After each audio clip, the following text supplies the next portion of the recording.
Hello there, and I would like to welcome you all to my first ever lore series. And this series we're going to be going over all of the races. And in this episode we're going over the Norn. And I'm really excited for this one. I've had a couple of requests actually to do a Philetic talks on the Norn, but I've decided instead to go over the lore and to really get deep into the lore and what the Norn are all about, and hopefully inspire some of you to maybe play one or at least be a little bit more interested and excited about them in the game. So we first saw the Norn in Guild Wars 1 in the Eye of the North expansion, and the manuscript for Guild Wars 1 of the Norn says this about them. The Norn are a race of 9-foot tall warriors who live in the northernmost Silver Peaks.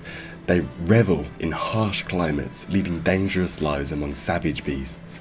These mighty hunters are not organized into a single nation. Instead, those who display exceptional strength and prowess in battle establish homesteads. Though they are certainly not considered rulers, they often spend years at a time tracking a particularly strong or clever quarry.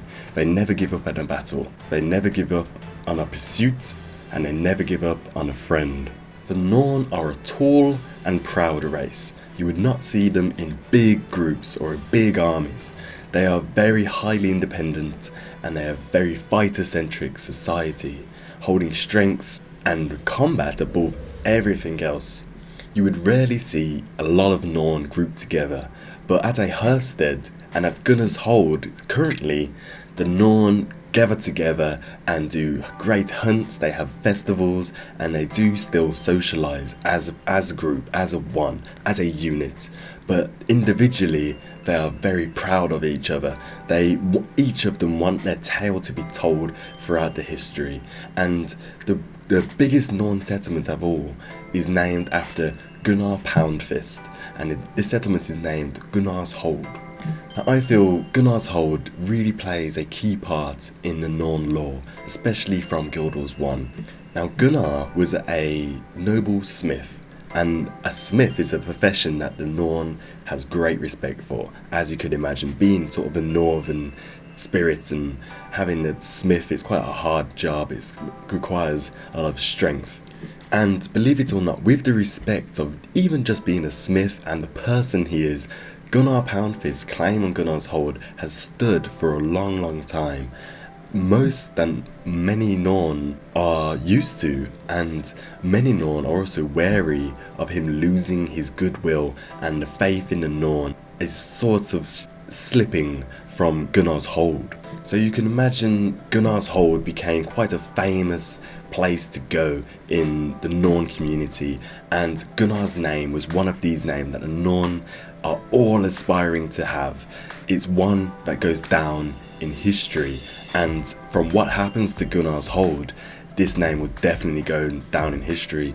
When the Ice Dragon Jormag forced the Norn south, it had its ice brood swarm the homestead of Gunnar's Hold, and had Gunnar's Hold crushed underneath a glacier. And just to emphasize how much a Norn's name means to them and what it carries and the meaning it has, to them and to everyone else around them who is also a Norn. Even in marriage, you are only going to be partnered with someone that of equal to your reputation.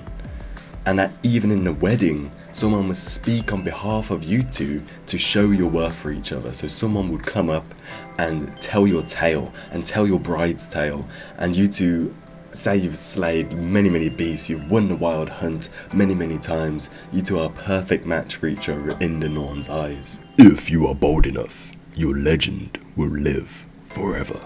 This quote is one that I'll stop that. But that quote is the one that the Norn basically live by. That's what they are grasping a hold of. That's what they want their life to be. They want their life to be a legend. So where do these Norn come from? The Norn hail from the frozen mountains of vast Silver Peaks, leagues to the north of the human kingdoms. Their history is one of the heroes, spirits, and impossible deeds. A Norn warrior remains immortal. Yes, immortal. But no, the Norn aren't immortal in our eyes, but they are immortal if the name is lived down through the ages forever. However, the Norn were forced away from their homeland. The strong and mighty Norn were forced from their homeland through the awakening of the elder ice dragon, Jormag. As it awoken, hundreds and hundreds of Norn were slaved in their fight to defend their homeland, but unfortunately they had to retreat. But how does one retreat from an elder ice dragon, you might be asking? The famous spirits of the wild aided the Norn in their fight. Some died protecting them. Some of the spirits actually died protecting the Norn to retreat. Some remained behind to fight Jormag and were lost. Others, the greatest of their spirits, the wolf, the bear, the raven and the snow leopard, guided the Norn to safety. So this is quite an important piece of lore you got yourselves right here for the Norn. Because a lot of people are thinking, well, why ArenaNet gone with a wolf, a bear, a raven and a snow leopard? It's a little bit random, but this explains why it's those sort of selection of creatures. It's because they're the ones that guided the Norn to safety, so in their eyes they sort of saved their lives. And an interesting point to note is that the spirits actually guided the Norns back to lands once belonging to dwarves, believe it or not. So maybe a moment a lot of you have been waiting for.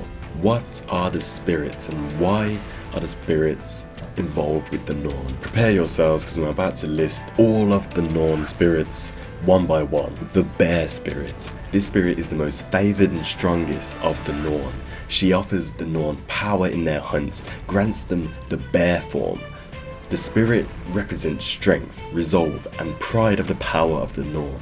The wolf spirit. He grants the Norn with aid in tracking their prey on their hunts. The wolf spirit represents the thrill of combat of the Norn and teaches the need of having others to rely upon.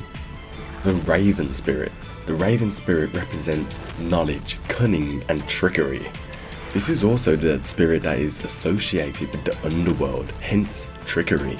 The Norn look towards the raven spirit for wisdom to outsmart their prey and to contact the spirits of the fallen. The snow leopard spirit. This teaches stealth, independence and strategy.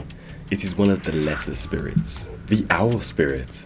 This is one of the lesser deities of the Norn. Not much is known after that.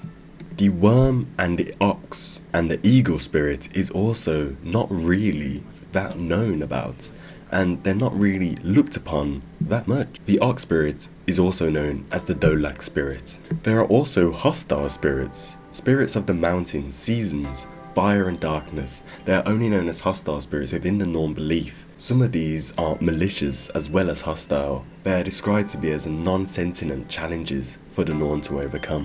So as you can see, the Norn do not really worship gods like the humans. And as I have listed these spirits, I have also read off sort of why they honour and respect these spirits. The bear spirit is favoured the strongest. Because it is the strongest, it represents strength and pride and power. And as they go out and hunt these beasts, and as they learn from them in their fighting techniques, as in learning about the snow leopard's stealth and wisdom, and well, the snow leopard's stealth and the owl's wisdom, and the raven's trickery and the bear's strength, this is why they respect and honour these spirits over gods, because it helps them and improves them in their fighting and in their honour and in their power. So as I was mentioning earlier, the spirits led the Norn away from their original homeland into this new dwarven land, and this land is called Holbrak. Holbrak acts as a focal point of the Norn civilization. The spirits of the wild led the great hero Asgeir as the Norn were fleeing to safety. Due to the ice dragon really shattering the Norn's hopes and strengths, a lot of the Norn all over Silver Peaks have come here to trade, to meet, to brag, and to drink, and to just socialise with each other and sort of regain their hope and their honour, and to come back a stronger race. And now it has got to that point where I'm going to have to apologise for any pronunciations of names and places and landmarks, etc., because I am awful at this, but I apologise. Knut Whitebeard, Asgeir's grandson, now oversees Holbrak, but any attempt to call him their ruler would be met with a nice and simple no.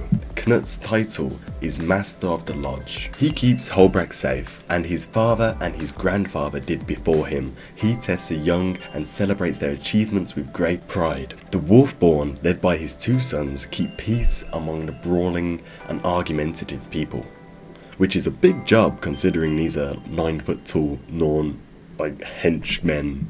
5 great structures dominate Holbrook.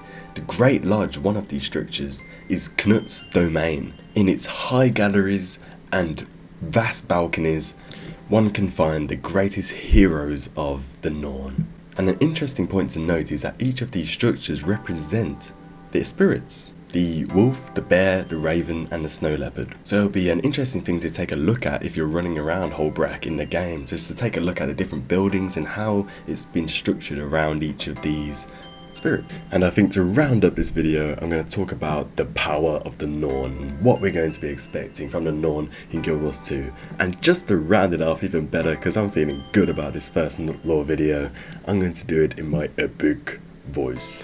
Jormag drove them from their original homeland, but the Norn are no refugees, battered and seeking aid. Rather, they see the Elder Dragon as merely another challenge to be bested. If not today, then soon, until that day comes, until a hero will shatter the tooth of Jormag, arises and shows the Norn a way back to their northern homes.